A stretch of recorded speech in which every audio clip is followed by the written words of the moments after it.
पर अभी भी बहुत टफ फाइट साफ तौर पर दिख रही है। अब ये आंकड़े किस तरह से तब्दील होते हुए सीटों में कन्वर्ट होते हुए कब और किस तरह से दिखेंगे, इसके लिए थोड़ा और इंतजार आपको करना होगा। लेकिन तस्वीर पूरी तरह से आप ये कह सकते हैं कि स्पष्ट हो गई है।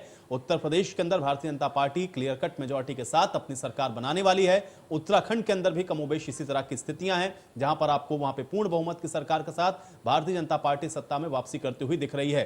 तो ये दोनों ही अपडेट्स हम लगातार आप तक पहुंचा रहे हैं, लेकिन बड़ी जानकारी इन सबके बीच में जो मिल रही है वो भी हम आप तक पहुंचा रहे हैं, क्योंकि अभी सिराथू से मिली कि केशव प्रसाद मौर्य एक बार फिर से वहां से लगभग 2000 के आसपास वोट हैं, जहां पर वो पीछे हो गए हैं। तो बेहद अहम और बेहद बड़ी जानकारी है, चूंकि डिप्टी सीएम है केशव प्रसाद मौर्य, और ऐसे में सिराथू सीट पर कांटे की टक्कर पल्लवी पटेल के साथ उनकी लगातार जारी है। और बार बार आप देख रहे हैं कि जो राउंड अलग अलग हो रहे हैं उसमें कभी केशव प्रसाद मौर्य आगे हो जाते हैं तो कभी पल्लवी पटेल, और इस समय जो बड़ी जानकारी मिल रही है उसमें केशव प्रसाद मौर्य एक बार फिर से पिछड़ गए हैं और लगभग 2069 वोट आपका ये आंकड़ा बताया जा रहा है, जिससे वो पीछे अभी नजर आ रहे हैं। तो जीत और हार भी अब शुरू हो गई हैं। तमाम सीटें आप देख रहे हैं, जैसे पंकज सिंह ने ऐतिहासिक जीत दर्ज की है, भारी मतों से उन्होंने अपनी इस जीत को यहां पर दर्ज किया है। और इसी तरह से तमाम ऐसी सीटें हैं जहां पर भारतीय जनता पार्टी अपनी जीत को दर्ज करते हुए आगे की ओर बढ़ रही है। और अब धीरे धीरे परिणामों में ये जो सीट है वो तब्दील हो रही, क्योंकि अब ये रुझान से ज्यादा आप देखेंगे कि आप ये एक एक सीट आपको दिख रही है कि कहां पर कौन जीत रहा है और कहां पर कौन हारता हुआ आपको नजर आ रहा है। तो बड़ी जानकारी और बड़ी खबर हम आप तक लगातार पहुंचा रहे हैं, ये अपडेट्स हम आप तक लगातार दे रहे हैं कि किस तरह से आप देखें कि विधानसभा के चुनाव जिसके ऊपर सबकी निगाहें थी, उत्तर प्रदेश का विधानसभा का चुनाव बेहद महत्वपूर्ण था, पूरे देश की निगाहें इस चुनाव के ऊपर थी। और ऐसे में अब वहां पर तस्वीर क्या है ये आप इस समय अपनी स्क्रीन पर देख पा रहे हैं, क्योंकि लगभग ये बिल्कुल स्पष्ट हो चुका है। और अब इसमें सीटें कितनी होंगी भारतीय जनता पार्टी की एग्जैक्ट आंकड़ा क्या होगा, आप सबकी निगाहें सिर्फ उसके ऊपर हैं। सरकार उत्तर प्रदेश के अंदर एक बार फिर से भारतीय जनता पार्टी बना रही है, ये अब स्पष्ट हो चुका है। तो बड़ी जानकारी के साथ लगातार हम आपसे जुड़े हुए हैं, ये अपडेट्स हम आप तक लगातार दे रहे हैं। उत्तराखंड पर भी आप एक नजर डालेंगे तो 48 सीटों पर बढ़त उत्तराखंड के अंदर भारतीय जनता पार्टी की है और कांग्रेस 18 सीटों पर आगे चल रही है। और सीधे रुक कर लेते हैं बड़ी खबर का। सुरभि न्यूज रूम से हमारे साथ जुड़ रही ब्रेकिंग सेंटर से। सुरभि, क्या अपडेट है आपके पास? बिल्कुल आयुष, इस वक्त जो बड़ी खबर सामने आ रही है, इस वक्त की बड़ी खबर में मतगणना से जुड़ी हुई आपको दे देती हूँ जो रुझान अभी तक के सामने आ रहे हैं। इन रुझानों में अगर नजर डालें तो एक और जिले में बीजेपी का जलवा लगातार बरकरार है, क्योंकि बीजेपी जिस तरीके से अपनी बढ़त बनाई हुई, लखीमपुर खीरी में सभी 8 सीटों पर बीजेपी ने जीत दर्ज कर ली है। ये बड़ी खबर, एक और जिले में बीजेपी का जलवा देखने को मिला है। और ऐसे में लगातार जो खबरें सामने आ रही है, बीजेपी को बढ़त मिलती हुई हर जिलों से, तमाम सीटों से, क्योंकि बीजेपी अभी तक में सबसे आगे चल रही है। 269 की बढ़त के साथ बीजेपी लगातार बनी हुई है इस रेस में, जबकि इस रेस को फॉलो करते हुए समाजवादी पार्टी 129 सीटों पर बरकरार नजर आ रही है। लेकिन बीएसपी ने सिर्फ खाता खोला 1 सीट से, कांग्रेस ने सिर्फ 2 सीट से खाता खोला है। लखीमपुर खीरी को लेकर कोई जो जानकारी सामने आ रही है, यहाँ पर 8 सीटों पर बीजेपी ने अपनी बढ़त बनाई हुई है और इस बढ़त के साथ लगातार आगे बढ़ती हुई बीजेपी, यानी ये रुख स्पष्ट हो चुका है कि उत्तर प्रदेश में एक बार फिर से योगी आदित्यनाथ बहुमत के साथ सत्ता में वापसी करने जा रहे। जी आयुष, बिल्कुल। तो लगातार जिले दर जिले और हम देख रहे हैं कि वहां पर भी जिले के अंदर जितनी विधानसभा सीटें हैं, किस तरह से वहां पर जीत और हार और उसके नतीजे सामने आ रहे हैं। लेकिन लखीमपुर खीरी इस जिले का सबसे ज्यादा जिक्र हुआ किसान आंदोलन को लेकर के, और उसके बाद आपने देखा कि वहां पर जिस तरह से उपद्रव हुआ उसके बाद भी कई तरह के सवाल उठे। लेकिन अब लखीमपुर खीरी में भी आप देखें कि भारतीय जनता पार्टी जिले की सभी सीटों पर बढ़त बनाए हुए है, और इससे आप अंदाजा लगा सकते हैं कि भारतीय जनता पार्टी की ये जो टैली है 269 की आपको क्यों नजर आ रही है, क्योंकि पूरे जिले के जिले जितनी विधानसभा सीटें हैं आपको दिख रहा है कि कई जिले इसमें ऐसे हैं जहां पे भारतीय जनता पार्टी लगभग क्लीन स्वीप करने की स्थिति में आपको दिख रही है। और इसलिए यह आंकड़ा बढ़ता हुआ भी आपको दिख रहा है। देखिए 269 हो गया, 270 के आसपास जाते हुआ भारतीय जनता पार्टी का यह आंकड़ा आपको आपकी स्क्रीन पर नजर आ रहा है। और अब तो जीत और हार सामने आ रही है, लेकिन अब बड़ी जानकारियां लगातार हम आप तक पहुंचा रहे हैं, क्योंकि जीत कौन रहा है और कौन हार रहा है ये तस्वीर अब धीरे धीरे क्लियर होती हुई दिख रही है और आंकड़ा बेहद तेजी के साथ अब बढ़ता हुआ। लेकिन भारतीय जनता पार्टी ने जो अपनी बढ़त है उसको बरकरार रखा है, और इसलिए अब यह स्पष्ट हो रहा है कि भारतीय जनता पार्टी उत्तर प्रदेश के अंदर अपनी सरकार बना रही है। तो बड़ी जानकारी और बड़ी खबर, और इसलिए भारतीय जनता पार्टी के कार्यालय पर कार्यकर्ताओं में हर तरफ आप देख रहे हैं कि जश्न का माहौल साफ नजर आ रहा है। जश्न मनाना शुरू हो चुका है और अब जीत और हार के साथ ये जो सीट हैं वो और आपको कांस्टेंट होती हुई दिखेंगी कि आखिर कितनी सीटों पर कहां कहां जो जीत है वो भारतीय जनता पार्टी ने दर्ज की है, किन सीटों पर समाजवादी पार्टी ने अपनी जीत को हासिल किया है और किन जिलों में प्रदर्शन भारतीय जनता पार्टी का बेहतर रहा है, ये भी हम आप तक लगातार पहुंचा रहे हैं। एक बार फिर से ब्रेकिंग सेंटर का रुख कर लेते हैं। सुरभि मौजूद है हमारे साथ लगातार। सुरभि, क्या अपडेट है? आयुष, इस बार जो बड़ी खबर सामने आ रही है रुझानों को लेकर के, जिस तरीके से हमने अभी तक आपको बताया कि बीजेपी लगातार अपनी बढ़त बनाई हुई है, ऐसे में एक और बड़ी खबर सामने से कैराना से समाजवादी पार्टी प्रत्याशी नाहिद हसन जीत चुके हैं। ये बड़ी खबर, नाहिद हसन को ने 26,800 मतों से जीत दर्ज कर ली है। नाहिद हसन को यहां पर जीत मिल चुकी है और बीजेपी प्रत्याशी मृगंका सिंह को उन्होंने हरा दिया है। तो नाहिद हसन को 26,800 मतों से जीत मिल चुकी है। ये बड़ी जानकारी आपको दे रहे हैं। फिलहाल कैराना से समाजवादी पार्टी प्रत्याशी नाहिद हसन जीते हैं। हालांकि 7 चरणों में हुए यूपी विधानसभा चुनाव के बाद रिजल्ट का दिन आज बेहद महत्वपूर्ण तमाम पार्टियों के लिए भी। जिस तरीके से देखिए, अभी तक जो खबरें सामने आ रही थी बीजेपी को बढ़त, लेकिन अब नाहिद हसन को बीजेपी प्रत्याशी मृगंका सिंह को उन्होंने करारी शिकस्त देते हुए जीत दर्ज कर ली है। नाहिद हसन को 26,800 मतों से जीत यहां पर मिली हुई है और ये बेहद, जिस तरीके से ये हॉट सीट मानी जा रही थी कैराना, और कैराना में पलायन का मुद्दा भी उठा था। तो बिल्कुल, और ये बहुत महत्वपूर्ण थी सीट जिसके ऊपर सभी की निगाहें थी, लेकिन कैराना में आप देख रहे हैं कि नाहिद हसन ने अपनी जीत को दर्ज कर लिया है। ये बड़ी जानकारी और बड़ी खबर हम आप तक लगातार पहुंचा रहे हैं, क्योंकि नाहिद हसन यहां से जीते हैं। लगातार इनके ऊपर बेहद गंभीर आरोप लगते रहे। जिस तरह से पलायन एक बड़ा मुद्दा कैराना के अंदर था, उन सबको अगर आप देखेंगे तो आपको यह नजर आएगा कि कैराना क्यों उतना महत्वपूर्ण था। मृगंका सिंह हालांकि वहां से बाहर गई हैं। समाजवादी पार्टी की तरफ से प्रत्याशी नाहिद हसन ने यहां से अपनी जो जीत है उसको दर्ज कर लिया है। तो ये बड़ी जानकारी है और बड़ी खबर लगातार हम आप तक पहुंचा रहे हैं। 273 सीटें आपको दिख रही हैं भारतीय जनता पार्टी जहां पर बढ़त को बरकरार रखे हुए है और यह आंकड़ा बहुत तेजी के साथ और बढ़ रहा है। समाजवादी पार्टी सिर्फ 125 सीटों पर आपको दिख रही है, बसपा 1 सीट पर, कांग्रेस 2 सीट पर, अदर 2 सीट पर, और अब जीत और हार भी आपको दिख रही है कि जो सीट हैं उसमें कन्वर्ट हो रही हैं।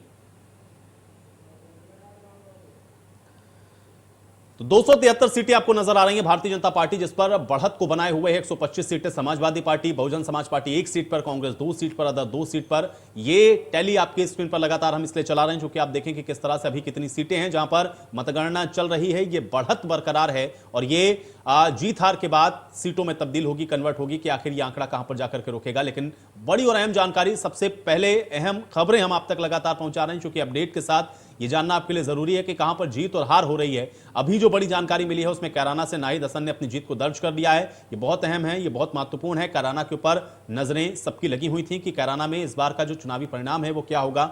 शुरुआती कुछ दौर में आपने देखा भी था कि मृगंका सिंह वहां से आगे चल रही थी, लेकिन अब चूंकि ये नतीजों में तब्दील हो गया है, नाहिद हसन ने यहां से अपनी जीत को हासिल कर लिया है, यानी कि उन्होंने अपनी जीत दर्ज की है। तो ये बहुत अहम है और बहुत महत्वपूर्ण थी ये सीट जहां पर समाजवादी पार्टी ने अपनी जीत को हासिल किया है। तो बड़ी जानकारी। और इसी तरह से बहुत सारी वीवीआईपी सीट्स हैं जिसके ऊपर सबकी निगाहें हैं और इसी में से सिराथू पर भी सबकी निगाहें लगी हुई हैं।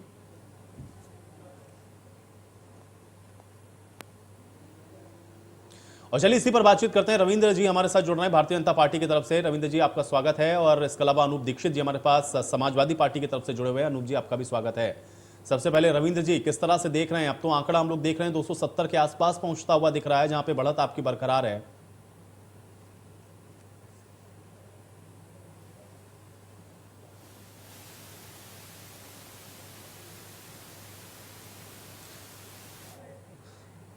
चलिए रविंद्र जी, आपकी ऑडियो मुझ तक नहीं आ रही, मैं आपके पास दोबारा वापस आऊंगा। अनूप जी, तब तक मैं आपके पास आता हूं। अनूप जी, अब तो तस्वीरें धीरे धीरे बिल्कुल स्पष्ट हो गई और हम ये भी कह सकते हैं कि पिक्चर तो लगभग क्लियर है कि तस्वीर जो हम लोग को नजर आ रही है उसमें भारतीय जनता पार्टी सरकार बनाती हुई दिख रही है। चूक कहां पर हो गई है?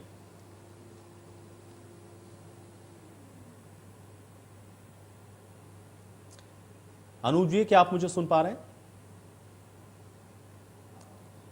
चलिए, दोनों ही गेस्ट तक शायद मेरी आवाज नहीं पहुंच रही, हम दोबारा से कोशिश करेंगे इनके साथ कनेक्ट होने की और एक बार फिर से चर्चा को आगे बढ़ाएंगे। लेकिन एक बार तस्वीरें आप देख लें, ये बीजेपी कार्यालय की तस्वीरें भी हम आपको दिखा रहे हैं जहां पर आप देख सकते हैं जश्न का माहौल है। कार्यकर्ता अभी से गुलाल उड़ा करके होली खेलते हुए आपको दिख रहे हैं। जश्न इसलिए भी है क्योंकि आप देख रहे हैं कि प्रचंड बहुमत के साथ बढ़त अभी भारतीय जनता पार्टी बनाए हुए है और अब ये कितनी सीटों पर ये जाकर के रुकेगा, ये आंकड़ा ये देखना होगा। लेकिन 270 प्लस आपको दिख रहा है यहां पर और समाजवादी पार्टी 128 पर आपको दिख रही है और इसलिए जो जश्न है वो शुरू हो चुका है। लेकिन कई अहम सीटें हैं, कई वीवीआईपी सीटें हैं जिसके ऊपर सबकी निगाहें हैं, जिसका जिक्र मैं अभी कर रहा था। केशव प्रसाद मौर्य सिराथू में आपने देखा है कि लगभग 2000 मतों से पीछे चल रहे हैं। मृगांका सिंह को आपने देखा कि कैराना से वो नाहिद हसन के अगेंस्ट जो अपना चुनाव है वो हार चुकी हैं और इसी तरह से कई बड़े चेहरे हैं जिनको आपने हारते हुए देखा है।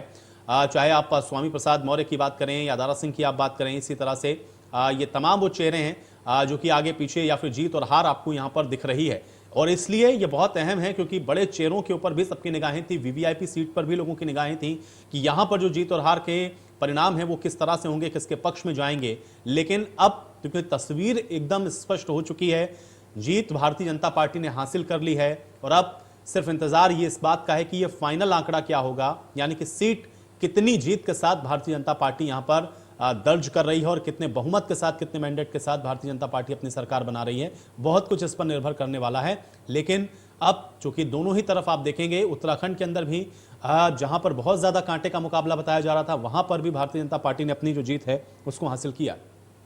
सर अब जो कहना है अब एक एक करके कहना। सर क्या लग रहा है आपको कि चूक कहाँ हो गई?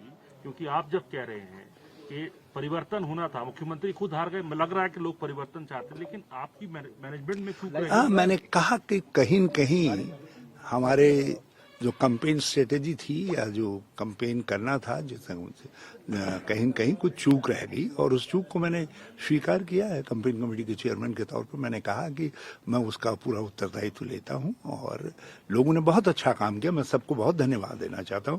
सबका बड़ा सहयोग मिला और एक बड़ा उत्साहपूर्ण वातावरण में कांग्रेस ने चुनाव लड़ा। सर आपको लगता है कि आप चुनाव खुद न लड़कर चुनाव लड़वाते तो एक ज्यादा अच्छा रहता? अब इफ एंड बट का कुछ वो नहीं है। जो सत्य है, जो सामने दिखाई दे रहा है, वो ये है कि मैं चुनाव लड़ा और मैं लालकुआ के लोगों का विश्वास नहीं जीत पाया, मैं पराजित हुआ।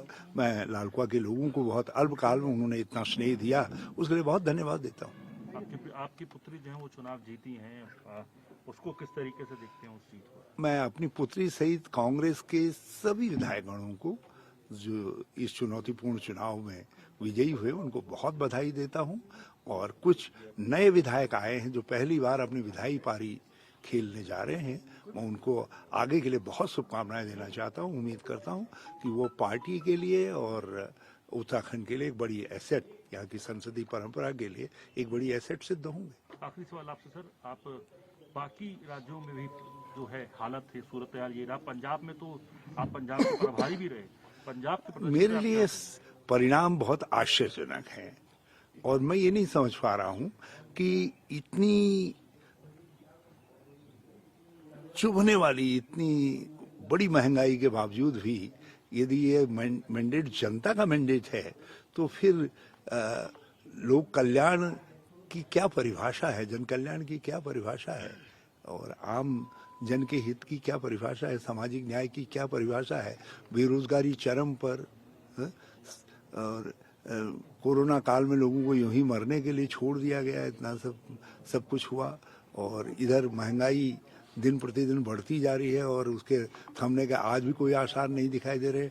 लेकिन उसके बावजूद भी भाजपा जिंदाबाद मैं तो समझ नहीं पा रहा हूँ और 55 साल मैंने सामाजिक जीवन को दिए हैं और मेरे लिए ये परिणाम जो है आश्चर्यजनक है और इस महंगाई के बावजूद भाजपा का जीतना मेरे लिए आश्चर्यजनक भी है और एक लोकतंत्र के सेवक के तौर पर मुझे आघात भी लगा है। मुझे बड़ी चुभन हुई है कि इस तरीके का मैंडेट कैसे आया है। आगे की राजनीति क्या रहेगी सर आपकी? 27 में भी जो है आगे की, अब तक जनता के लिए आप लगातार उत्तराखंड की काम? देखिए, कांग्रेस ने मुझको बहुत कुछ दिया, आज भी मैं कांग्रेस के बहुत महत्वपूर्ण पदों पर हूं, लेकिन ये सब के बावजूद भी मैं चाहूंगा कि कांग्रेस यदि मुझे आदेश देगी और अनुमति देगी तो मैं अब एक बूथ कमेटी और न्याय पंचायत कांग्रेस कमेटी के अध्यक्ष के तौर पर अपनी पारी नई सिरे से शुरू करना चाहूंगा, ग्रास रूट लेवल पर काम करना चाहूंगा, क्योंकि अब मैं शीर्ष स्तर पर बहुत काम कर चुका, तो मैं चाहता हूं कहीं न कहीं फिर अपनी जड़ों को खोजें, आखिर कहाँ हमसे गलती हुई। मुझको मैं भी तो चुनाव हारा हूं, तो कहीं न कहीं मैं जनता के मन में ये विश्वास पैदा नहीं कर पाया कि मैं एक अच्छा जनप्रतिनिधि हूं।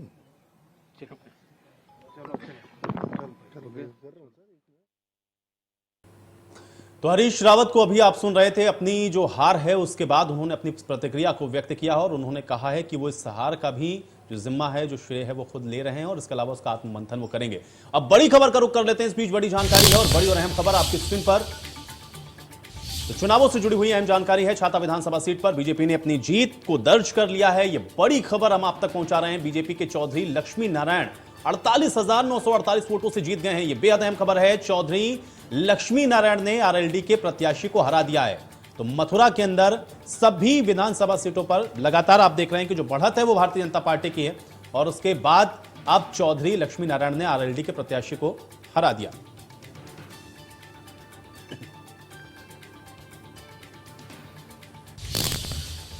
और चलिए चर्चा में लौटते हैं एक बार वापस। रविंद्र जी, देखिए अब तो हम लोग को जीत और हार भी दिखनी शुरू हो गई है। ये जो आंकड़ा हमको 270 का दिख रहा है, इसको आप किस तरह से देखते हैं और इसके पीछे का सबसे बड़ा कारण आपको क्या नजर आता है? सबसे पहले तो मैं उत्तर प्रदेश की जनता, उत्तराखंड की जनता, गोवा की जनता, मणिपुर की जनता को कोटि-कोटि नमन करता हूं कि उन्होंने देश हित के लिए और अपने प्रदेश हित के लिए वोट किया। रह गई उत्तर प्रदेश की बात, तो मैं आपके चैनल में पहले ही बात कर चुका हूं कि उत्तर प्रदेश में भाजपा की पूर्ण बहुमत की सरकार बनने जा रही है। उस समय सपा ने, कांग्रेस ने मेरा मजाक उड़ाया था। देखिए, उत्तर प्रदेश की जनता ने गुंडा मुक्त, भ्रष्टाचार मुक्त और ये जो इनको नकारा है, जिस तरीके से सपा ने गुंडे मवालियों को टिकट बांटा, जिस तरीके से सपा ने गुंडागर्दी की, तो अपने आप को बचाने के लिए उत्तर प्रदेश की जनता ने भाजपा को चुना है। क्योंकि उत्तर प्रदेश की जनता जानती थी कि अगर सपा वापस आ गई राज्य में तो यहाँ पे विकास नहीं होगा। जो विकास की धुरी चल रही है वो धुरी खत्म हो जाएगी, वापस प्रदेश में गुंडा राज्य कायम होगा। और जिस तरीके से आप देख रहे थे कि उन्होंने एक एक गुंडों को, बदमाशों को टिकट वितरण की, ये एक सबसे बड़ा कारण था सपा के हारने का। मैं माननीय अखिलेश यादव जी की, लेकिन आप जिनको गुंडा और बदमाश बता रहे थे या जिनका सबसे ज्यादा रविंद्र जी आप लोग जिक्र कर रहे थे, रविंद्र जी, नाहिद हसन तो जीत गए मृगांका सिंह को हरा करके। जी, ये तुष्टीकरण की नीति है। ठीक है, वहां पे उनका बोलबाला था, उनके समाज के कुछ लोग थे और जिस तरीके से उत्तर प्रदेश में तुष्टीकरण की राजनीति चली, मगर जहां पे उनकी समाज के ज्यादा लोग थे, इस कारण वो जीत गए। मगर ये वहां पे दुर्भाग्य है वहां के लोगों का कि ऐसे गुंडे मवालियों को जिताया। अनूप जी, किस तरह से देख रहे हैं और कमी कहां रह गई है कि ये आंकड़ा इतना ज्यादा और इतना फासला नजर आ रहा है? सर्वप्रथम तो मैं अपनी उत्तर प्रदेश की सम्मानित जनता को बहुत बहुत धन्यवाद देता हूं कि उन्होंने अपना बहुमूल्य मत देके अभी भी वो हमारे साथ खड़े हुए हैं। उन्होंने हम पे अपना विश्वास जताया। और दूसरी चीज सर कि अभी हमने हार नहीं मानी है। अभी बहुत अधिक विधानसभा क्षेत्रों में आधी मतगणना हो पाई है, कहीं आधी से कुछ हो गई है और आप लोगों के आंकड़ों में हम अभी भी 130 132 में दिखाई पड़ रहे हैं। तो सर्वप्रथम तो अभी इंतजार करेंगे हम समय का, और हो सकता है कि कहीं हम अपना सच, अपनी नीतियां जनता तक पहुंचाने में सफल नहीं हो पाए हैं। उसका भी कुछ परिणाम ये हो सकता है कि जो इस समय अपनी आंखों के सामने है। लेकिन अनूप जी, अब तो काउंटिंग लगभग कंप्लीट होने की तरफ बढ़ रही है। ज्यादातर सीटों पर हम देख रहे हैं कि नतीजे आने लगे हैं, या जहां जहां भी अभी राउंड्स चल रहे हैं वहां पर भी जो जीत और हार है उसके बीच में एक बहुत बड़ा गैप दिखना शुरू हो गया। और अभी जो हमको दिख रहा है ये दुगने से ज्यादा का अंतर है। अभी 133, तो इधर देखिए 269, 265 के आसपास हमको दिखता है। तो ये आपको अभी भी कैसे लग रहा है कि अभी भी यहाँ पर ये कुछ परिवर्तन हो सकता है? जहां तक सर मैं 10-12 विधानसभा, 13 विधानसभा सीटों की जिनकी मैं जानकारी रखे हुए हूं, जहां तक मैं उनको देख पा रहा हूं तो बहुत अधिक अंतर नहीं है। मतगणना का दौर जरूर 22वां 23वां 24वां चल रहा है, लेकिन अंतर ज्यादा से ज्यादा किसी सीट में 1600, किसी सीट में 500, किसी सीट में 1800, तो 12-13 सीटें तो अभी मेरी जानकारी में है। हो सकता है ये संख्या और बढ़ सकती है। उसके बाद भी यदि उत्तर प्रदेश की जनता ने हमको इतने में ही सीमित कर दिया तो हम जनता के मुद्दों के लिए लड़ेंगे और एक सम्मानित विपक्ष की भूमिका अदा करेंगे। रविंद्र जी, सम्मानित विपक्ष की भूमिका अदा करेंगे, लेकिन अभी भी वो इस बात को लेकर के अभी भी उनको उम्मीद है, क्योंकि अभी भी काउंटिंग, क्योंकि बहुत सारी सीटें हैं जहां पर अभी कंप्लीट नहीं हुई है, और वो सही भी कह रहे हैं कि कुछ सीटों पर ऐसा भी है जहां पर आगे पीछे हम लोग देख रहे हैं कि कभी कोई आगे हो रहा है, कभी कोई आगे हो रहा है। इसलिए ऐसा भी हो सकता है कि बहुत क्लोज आप लोग नजर आए कहीं अंतिम आंकड़े पर। जी सर, मैं अनूप जी की बातों पे खुशी जाहिर करता हूँ कि चलो उनको अभी भी आस है, क्योंकि हर व्यक्ति जब डूबता है तो उसे आस लास्ट तक रहती कि शायद मैं बच जाऊं। मगर जो सपा के डूबने का मुख्य कारण है, उस पर सपा को चिंतन करना चाहिए। माननीय अखिलेश यादव जी कि मैं व्यक्तिगत रूप से इज्जत करता हूं, वो एक अच्छे नेता है, मगर उन्होंने जिस तरीके से तुष्टीकरण की नीति की, जिस तरीके से उन्होंने ये बदमाशों गुंडों का सहारा लिया, जिस तरीके से सपा के लोगों को उन्होंने इस तरीके का ज्ञान बांटा कि हम लिस्ट बना रहे हैं, अगर वो यही काम की वो धारणा बना करके काम करते थे तो हो सकता था वो इससे ज्यादा कहीं पे बेहतर रिजल्ट ला सकते थे। मगर उनकी जो नीति थी वो बिल्कुल गलत थी। उस पे माननीय अखिलेश यादव जी को सपा पे उनको ध्यान देना चाहिए। रह गई बात अनूप जी की है, ऐसा है तो हो सकता है 1-2 सीटें आगे पीछे हो सकती है। मैं आपको बता देना चाहता हूं कि भाजपा नहीं, उसका एक तर्क ये भी है कि जो 130 हमको दिख रहा है अभी, रविंद्र जी, अभी जो 130 दिख रहा है, उस 130 में भी बहुत सारी समाजवादी पार्टी की भी सीटें ऐसी हैं जहां पर उन्होंने बढ़त बनाई है, लेकिन भारतीय जनता पार्टी उनसे कहीं पर 200 या कहीं पर 300 या कहीं 500 पर भी पीछे है। तो ये दोनों तरफ से हो सकता है। ऐसा नहीं कि आपकी सीटें बढ़ी हैं तो उनकी नहीं बढ़ सकती, या उनकी अभी जो सीट दिख रही है वो कम नहीं हो सकती हैं। इसलिए इंतजार तो अभी करना पड़ेगा, लेकिन हाँ, वो अगर इतने आश्वस्त हैं तो उसका कोई आधार उनके पास जरूर होगा। इस बीच बड़ी खबर के लिए सीधे ब्रेकिंग सेंटर का रुख कर लेते हैं। मेरे साथ मेरे सहयोगी सुरभि मौजूद हैं। सुरभि, क्या अपडेट है? बिल्कुल आयुष, इस बीच एक बड़ी खबर सामने आ रही है। इस वक्त की बड़ी खबर आपको बता देते हैं। जो ये बड़ी खबर सामने आ रही है लखनऊ से, जहां पर 9 में से 7 विधानसभा सीटों पर बीजेपी ने जीत दर्ज कर ली है। देखिए, 9 में से 7 सीटें बीजेपी के नाम चली गई। लखनऊ कैंट से ब्रजेश पाठक ने जीत दर्ज की है। लखनऊ पूर्व से आशुतोष टंडन ने जीत दर्ज की है। ये बड़ी जानकारी इस वक्त आपको दे रहे हैं। सरोजनी नगर सीट से राजेश्वर सिंह ने जीत दर्ज कर ली है, और ऐसे में बीजेपी को एक बार फिर से बढ़त मिलती हुई बख्शी का तालाब से योगेश शुक्ला ने जीत दर्ज की है।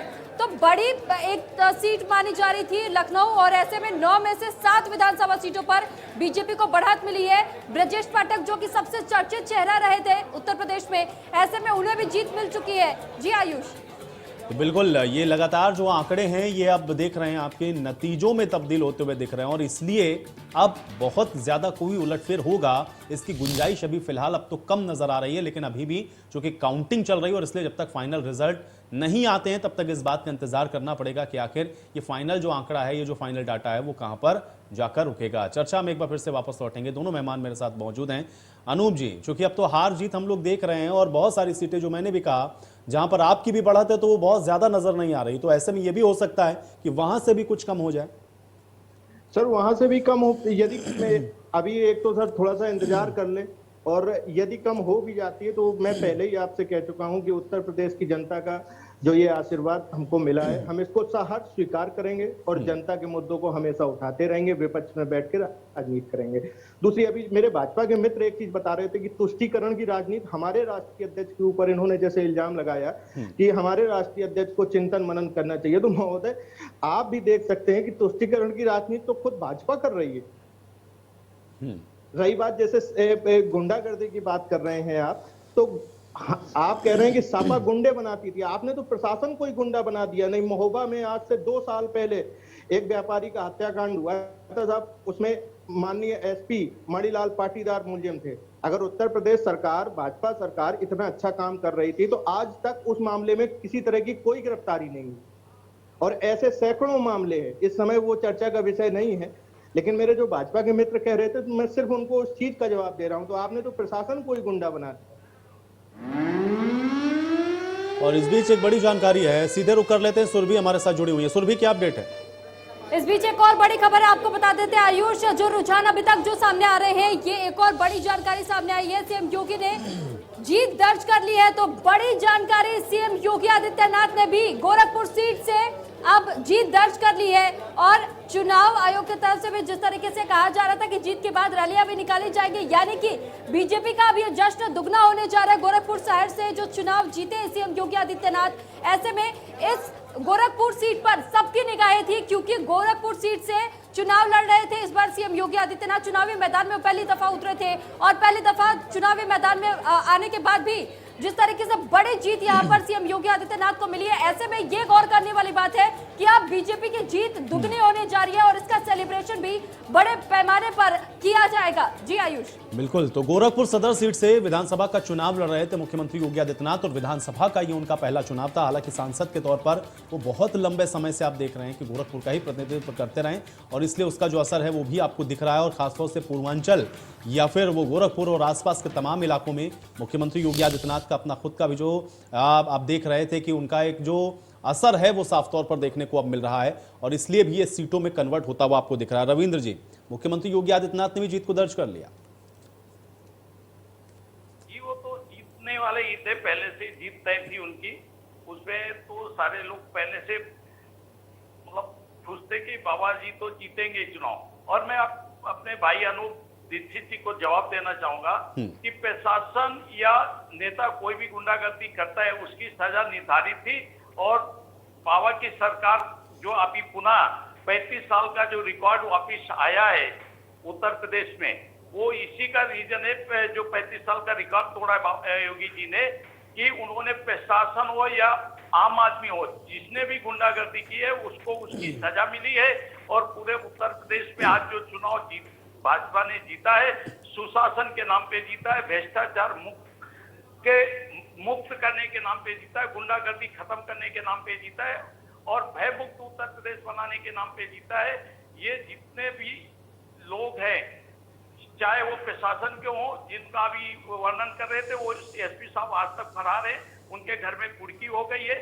आप पूरा ज्ञान लेकर के बात करेंगे भाई साहब। तो उन्हीं पार्टियों की तरफ से जो कि मुख्यमंत्री के उम्मीदवार के तौर पर दावेदार थे और एक तो मुख्यमंत्री खुद मौजूदा दौर में थे, वो तीनों ही हार गए हैं। लेकिन अब उत्तराखंड का ये जो चुनाव है वो बहुत दिलचस्प है और उत्तराखंड में भी जिस तरह से भारतीय जनता पार्टी ने प्रदर्शन किया है उसका आकलन करना भी उतना ही जरूरी है। और इसीलिए चर्चा में एक बार फिर से वापस लौटते हैं। मेहमान मेरे साथ बने हुए हैं। राणा जी, उत्तराखंड का भी आप जरा सा आकलन करें, क्योंकि उत्तराखंड में हम लोग देख रहे थे यहाँ तो सबसे क्लोज फाइट थी, यहाँ तो समझ में ही नहीं आ रहा था कि कौन आगे है कौन पीछे है, लेकिन उसके बावजूद हम देख रहे हैं कि इतना क्लियर दिख रहा है। इसको आप किस तरह से देखते हैं? देखिए, उत्तराखंड जब से बना है 2000 से, उसमें आप देखे होंगे कभी एक भारतीय जनता पार्टी की 5 साल सरकार रहती है और 5 साल कांग्रेस की सरकार रहती है और तकरीबन समावेश ऐसे चला रहा था और लोगों को उम्मीद थी कि इस बार भी कांग्रेस रिपीट करेगी। देखिए, ऐसा है कि भारतीय जनता पार्टी के साथ एक पॉजिटिव पॉइंट जाता है, वो अपने आप को नैरेटिव को बहुत प्यार से आर्टिकुलेट करके एग्जीक्यूट कर देते हैं जो विपक्षी दलों के बीच में कमियां हैं।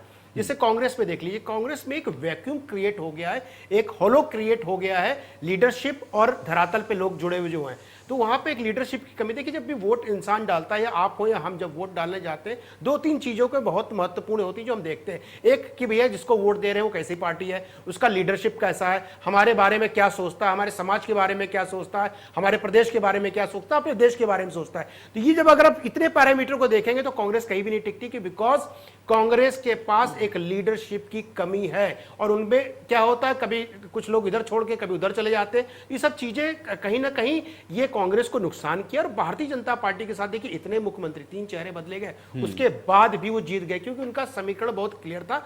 वो भारतीय जनता पार्टी मुख्यमंत्री को नहीं दे रहे थे, वो मोदी को दे रहे थे, वो कमल को वोट दे रहे थे, इसलिए ये सब चीजें उनके पक्ष में गई। और प्लस उन्होंने कुछ डेवलपमेंट, कुछ मैं इन्हें बोलता बड़ा अच्छा काम किया, कुछ डेवलपमेंट का आयुष जी अच्छा काम किया, जैसे 4 धाम को जोड़ना। मैं तो वहां पे काफी आता जाता रहता हूं और हरीश रावत जीतते तो मुझे पर्सनली बहुत खुशी होती, लेकिन अनफॉर्चुनेटली वो हार गए। वहां पर उन्होंने जो इंफ्रास्ट्रक्चर डेवलपमेंट किया है, वहां के गांवों को कनेक्ट किया, वहां के शहरों को कनेक्ट किया, तो बहुत ही सराहनीय है। मैं इसको सराहना करता हूं। ठीक है, हार जीत लगी रहती है, लेकिन इनके साथ ये पॉजिटिव पॉइंट था। और कांग्रेस के साथ नेगेटिव है कि कहीं ना कहीं वो अपने आप को लीडरशिप में या एक जनता के बीच में अपने एक बातों को रख नहीं पाते, जिसकी वजह से उनकी इस देश में इस तरह की हालत हो रही है। बिल्कुल, तस्वीरों पर हमको नजर रखना बहुत जरूरी है। देखिए, पुष्कर सिंह धामी अभी प्रेस कॉन्फ्रेंस करने वाले हैं और अब चूंकि भारतीय जनता पार्टी ने जिस तरह की जीत उत्तराखंड के अंदर दर्ज की है, अब पुष्कर सिंह धामी के द्वारा यहाँ क्या कुछ कहा जाएगा, इस पर पूरे प्रदेश की निगाहें हैं, देश की निगाहें हैं। सुनते हैं वहां पर क्या कुछ कहा जाता है और अब इसकी शुरुआत होने वाली है। इस प्रेस कॉन्फ्रेंस में भी वो क्या कहेंगे, इस पर भी हमारी निगाहें रहेंगी। जीत हालांकि बेहद शानदार आप कह सकते हैं भारतीय जनता पार्टी की है उत्तराखंड के अंदर, और एक और मिथक उत्तराखंड के अंदर टूटा है कि कोई सरकार रिपीट करती नहीं है, लेकिन ये मिथक आपको लग रहा है उत्तराखंड में भी अब टूट गया है। और उत्तर प्रदेश के भी कंटेक्स्ट में देखेंगे तो एक बहुत बड़ा मिथक टूटा है। दशकों के बाद ऐसा हो रहा है कि वहां पर कोई पार्टी रिपीट करती हुई आपको दिख रही है। तो वो तस्वीरें हम आप तक पहुंचाएंगे। अभी धामी साहब कुछ कहेंगे, उसको भी हम आप तक पहुंचाएंगे।